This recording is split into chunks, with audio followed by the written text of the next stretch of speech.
పేద ప్రజల సంక్షేమమే లక్ష్యంగా దేశంలో ఎక్కడా లేనన్ని సంక్షేమ పథకాలు రాష్ట్రంలో అమలు చేస్తున్నటువంటి సంక్షేమ సారథి సీఎం జగన్మోహన్ రెడ్డిని YSR Jagananna hospital chairman doctor Pitani Annavaram పేర్కొన్నారు.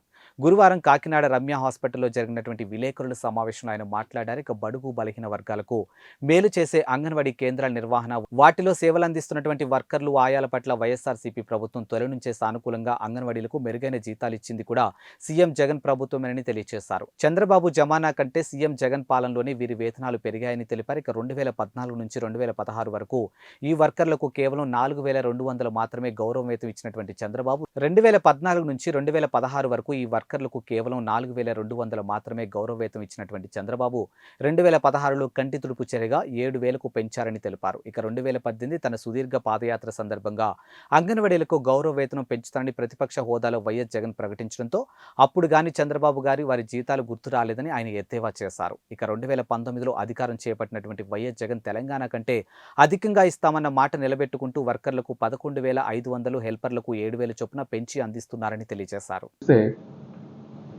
మన ప్రభుత్వంలో 4,000 ఇవ్వడం జరిగింది.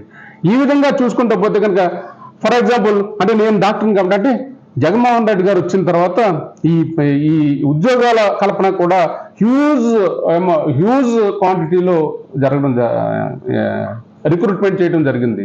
ఫర్ ఎగ్జాంపుల్ నేను డాక్టర్ని కాబట్టి ఈ మెడికల్ అండ్ హెల్త్లో ఎంత పెద్ద సంఖ్యలో ఉద్యోగ కల్పన జరిగిందో నాకు తెలుసు.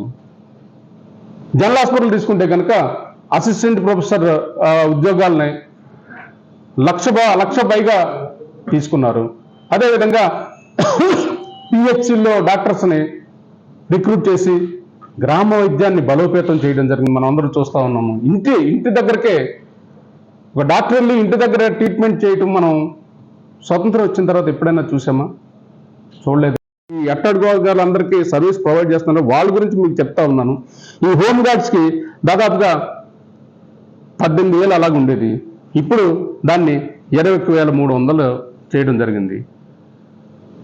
మనం ఆర్థిక సంక్షోభంలో ఉన్నాము.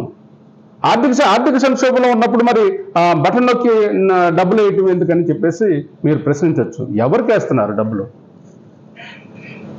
సమాజంలో ఉన్నటువంటి అర్హులు ఎవరైతే ఉన్నారో వాళ్ళకి గవర్నమెంట్ చూడకపోతే వాళ్ళు పస్తుల్లో ఉంటారు. వాళ్ళు పస్తులు ఉండే పరిస్థితులు ఏర్పడతాయి. అలాంటి వాళ్ళకి మరి ఏ విధమైన అవినీతికి తావు లేకుండా వేస్తూ ఉన్నారు. వాళ్ళు చూడాల్సిన బాధ్యత గవర్నమెంట్నే. అంటే వాళ్ళని చూడొద్దా? వాళ్ళని చూస్తూ అదేవిధంగా వీళ్ళకి ఉన్న శాలరీస్ ఏం తగ్గట్లేదే, కాకపోతే హ్యూజ్ అమౌంట్స్ పెంచడం అవుతుంది. ఎందుకంటే గవర్నమెంట్ దగ్గరే రెవెన్యూ లోటు ఉంది. అలాంటి రెవెన్యూ లోటు ఉన్న ఈ ప్రస్తుత పరిస్థితుల్లో 7,000 నుంచి 11,500 పెంచారు. That is enough. అంటే భవిష్యత్తులో ఇంకా అంటే రాష్ట్రం రెవెన్యూ లోటు నుంచి పాజిటివ్ సైడ్ వచ్చిన తర్వాత చూస్తానంటున్నారు.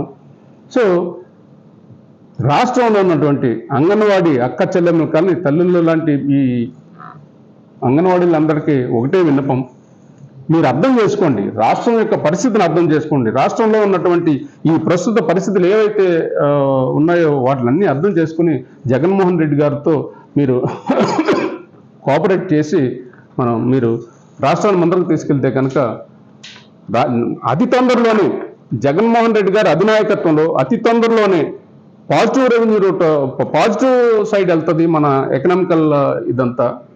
అప్పుడు మీకు ఏం కావాలో అవి చూస్తారు. ప్రస్తుతానికి మాత్రం జగన్మోహన్ రెడ్డి గారికి మీరు సపోర్ట్ చేసి ఆయన ఏదైతే ఈ సంక్షేమ కార్యక్రమాలన్నీ గర్భిణీ స్త్రీలు కానీ, బాలింతలు కానీ, లేకపోతే మరి పసిపిల్లలకు కానీ గోరుముద్ద లాంటి ఏ కార్యక్రమాలు అయితే మీ ద్వారా చేస్తున్నారో అవన్నీ కూడా చేయడానికి మీరు సహకరించి మరి సమాజంలో మీరు ఏదైతే సర్వీసెస్ ఇవ్వాలో ఆ సర్వీస్ అన్ని ఇస్తే కనుక మళ్ళీ 2024లో కూడా జగన్మోహన్ రెడ్డి గారే వస్తున్నారు.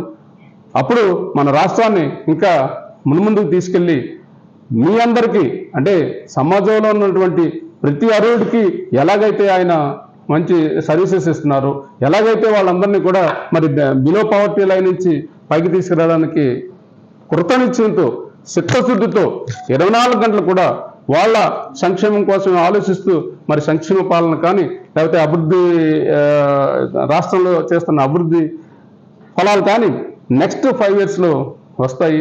వచ్చినప్పుడు మిమ్మల్ని మంచిగా చూసుకుంటారు. అప్పటి వరకు కూడా మరి జగన్మోహన్ రెడ్డి గారు వెంట ఎవరి మాటలేనద్దు. ప్రతిపక్షాలు ఈయన చేస్తున్న ఈ సంక్షేమ పాలన ఏదైతే ఉందో దాన్ని ఇబ్బంది పెట్టాలనే ఉద్దేశంతో వాళ్ళు మిమ్మల్ని తప్పుదోవ పట్టిస్తున్నారు. దయించి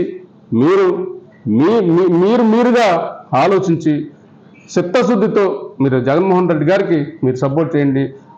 2024లో కూడా జగన్మోహన్ రెడ్డి గారు సీఎం అవుతున్నారు. దానిలో ఎటువంటి సందేహం లేదు. నెక్స్ట్ 5 yearsలో మిమ్మల్ని మంచిగా చూసుకుంటారు. మాకు నమ్మకం ఉంది. మీరు కూడా నమ్మి జగన్మోహన్ రెడ్డి గారితో మరి కలిసి నడుస్తారని చెప్పేసి కోరుకుంటూ సెలవు తీసుకుంటాం.